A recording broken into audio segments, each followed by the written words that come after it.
Et salut à tous, comment ça va?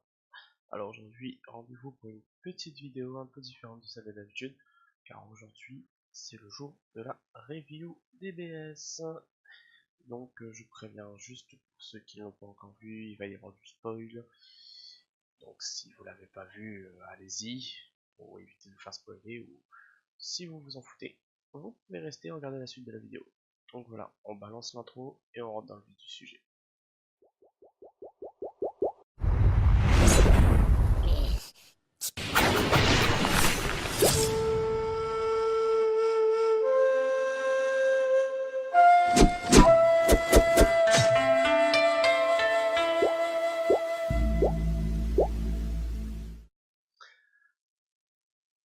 Alors les amis, dans cette review de DBS épisode 120, concrètement il va pas se passer grand chose.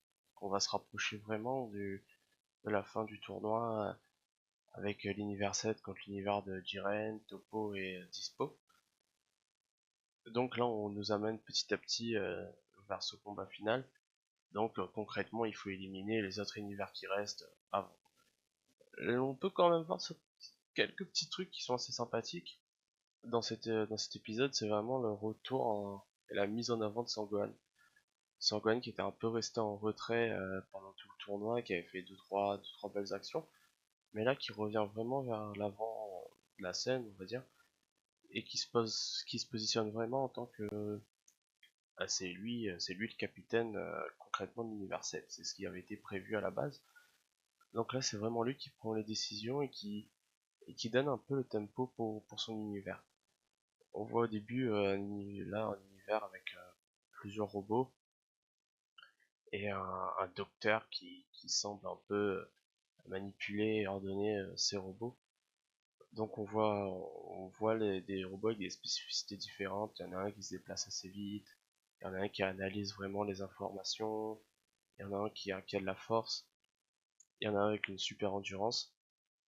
Donc après vous avez chacun des spécificités et vous voyez pas un Sangoku et un Vegeta qui sont vraiment en difficulté, on va pas dire ça, mais qui essayent d'économiser leur énergie et de donner le minimum pour pouvoir vaincre ces robots.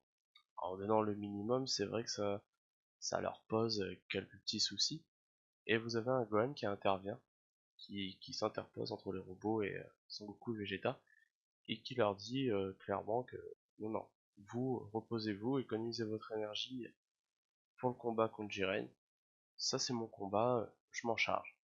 Et vous avez un Gohan qui est beaucoup plus réfléchi, qui est moins dans la sensibilité, je trouve, que comme avant Sangohan avait des remords de faire mal aux gens ou de tuer quelqu'un ou autre. Là c'est vraiment un Sangohan qui est décisif et il y a que la survie de son univers qui compte. C'est vraiment ça, c'est s'il faut tuer des robots, tuer des gens, tuer des univers, c'est pas grave, il faut que son univers survive. Après, je pense que dans leur tête, ils ont toujours un projet un peu de ressusciter les autres univers. Après, est-ce que ça pourra se faire comme ça ou pas, ça on verra. Donc là, il y a Sangohan qui s'interpose, et après avoir déjoué quelques tentatives des robots ennemis, ces robots fusionnent. Moi, je trouve que ça faisait un peu très Yu-Gi-Oh! Quand on voyait la fusion des robots et tout.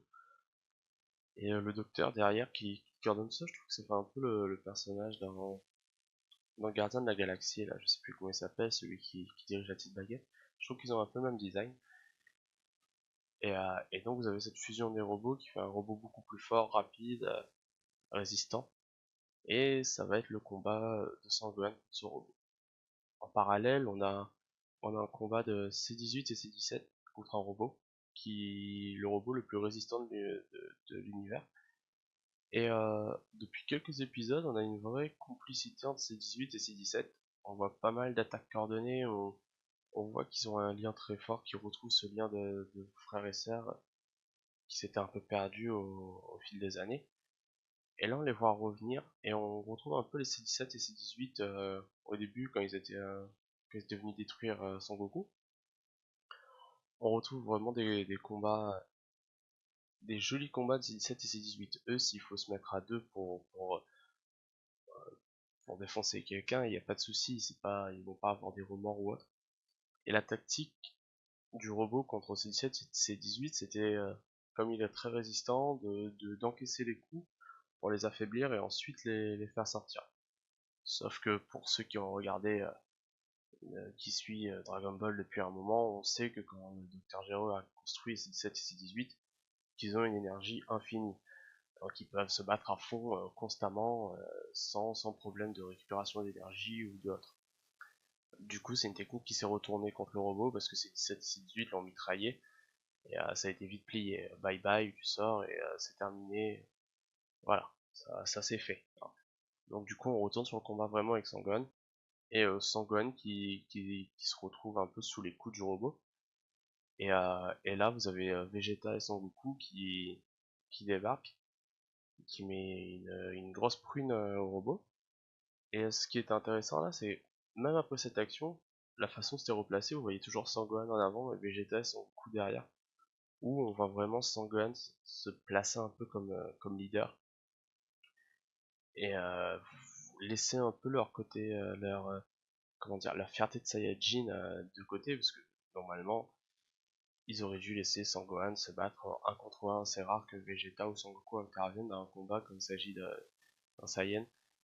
Là, là c'était laissons ça de côté, vraiment concentrons-nous sur la victoire. Et voilà, vous aviez les 3 Super Saiyans, les derniers Saiyans restants de ce tournoi qui étaient face à ce robot. Il y avait une image assez sympathique. Et là, vous aviez Sangoku et Vegeta qui lancent une boule d'énergie contre le robot qui riposte avec un espèce de rayon laser. Et tout le monde était focalisé là-dessus. Le robot qui réussit à repousser un peu la boule de Vegeta et Sangoku combiné. Et vous aviez Sangohan derrière qui est en train de préparer un énorme Kamehameha et qui lui envoie ça. Il réussit à le parer. Vous avez le docteur qui dit clairement non, t'as pas le niveau pour vaincre mon robot et notre univers. Et là vous avez un Sangohan vraiment déterminé qui amplifie sa puissance et qui arrive à le faire sortir. Et on voit vraiment que pour lui là c'est vraiment la victoire qui compte. Ensuite vous avez, on voit ce robot sortir, on pense que le docteur sort également. À la fin de l'épisode, on voit que le docteur est pas vraiment sorti et qu'il nous prépare encore un petit quelque chose. C'est dommage qu'on n'ait pas sorti les deux d'un coup, ça nous aurait propulsé directement contre le combat final contre Jiren. Ah ben là, en l'occurrence, on va encore faire un combat contre cet univers rempli de robots. Et bon, je me pose la question de qu'est-ce qui va nous préparer. Là, on a vu quelques fusions depuis la fin. Il manquerait une petite métamorphose ou quelque chose comme ça, un peu à la Freezer. Après, vous avez bah, justement Freezer qui est toujours un peu en retrait, qui pour l'instant il est dans ce tournoi comme il ne l'est pas. Il observe, il a un plan, on sait qu'il prévoit quelque chose, personne n'en sait exactement quoi. Après, moi j'ai ma petite théorie personnelle là-dessus. Je vois bien dans quelques épisodes Vegeta et tout se battre contre Jiren et se faire sortir. Et à la fin, Sangoku qui se battrait contre Jiren, qui gagnerait, avec beaucoup de difficultés, qui se retrouverait dans un état un peu lamentable, un peu style quand il s'est battu contre Vegeta au début, le premier combat, et il serait vraiment par terre KO. Et la Freezer qui sortirait Son Goku d'un coup, et un réveil de Sangohan derrière qui battrait Freezer et qui serait le dernier survivant. J'aimerais bien une petite fin un peu comme ça, parce que ça ferait un peu le retour de Sangohan sur la scène, et on perdrait en rien la qualité de Sangoku, parce qu'on sait que c'est Jiren là le boss final, et si Sangoku arrive à le battre, il sera considéré comme l'être le plus fort de l'univers, mais avec un petit retour de Sangohan au devant de la scène. Donc voilà, ça c'est ma petite théorie. Donc concrètement, un épisode qui nous apprend pas grand chose sur les univers ou sur ce qui reste. On a l'impression qu'un peu Xeno va s'ennuyer quand le tournoi sera fini. Et on peut voir aussi si ça joue là-dessus, s'il donne pas une deuxième chance à tous les univers pour pouvoir refaire un tournoi plus tard ou quelque chose comme ça. Après, c'est un épisode qui est sympathique, qui est pas non plus un épisode de folie. Mais c'est un épisode en soi assez sympathique, avec des petites choses assez sympas. On avait de belles animations, on avait un peu d'humour et tout. Après bon, ça reste pas un épisode super folichon et où on va s'extasier devant. Après, le petit point qui était pas mal aussi, c'est quand pendant tout le long de l'épisode, vous avez Beerus qui appelle Gohan gamin, et à la fin, il veut l'appeler, il veut le dire bien joué gamin, et il se rétracte et il fait non, c'est sans Gohan.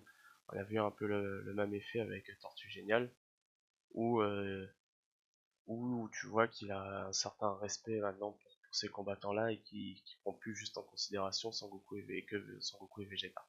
Je trouvais ça assez sympathique. Donc voilà, c'était un bon épisode dans l'ensemble. Après, bon, ça reste un peu un épisode bouche-trou pour nous amener à la finale contre Jiren. Je pense que l'épisode prochain, le docteur il va réussir à sortir quelques-uns de l'univers 7. Parce qu'au bout d'un moment, l'univers 7 a encore beaucoup de combattants pour arriver à la fin. Mais voilà. Donc voilà, c'était une petite review de DBS, épisode 120. N'hésitez pas à mettre dans les commentaires ce que vous en avez pensé de l'épisode concrètement ou autre. Si vous avez des petites théories également sur la fin du tournoi, comment ça pourrait se passer, sans regarder les spoils ou autre. Donc voilà, je vous dis tchuss tout le monde.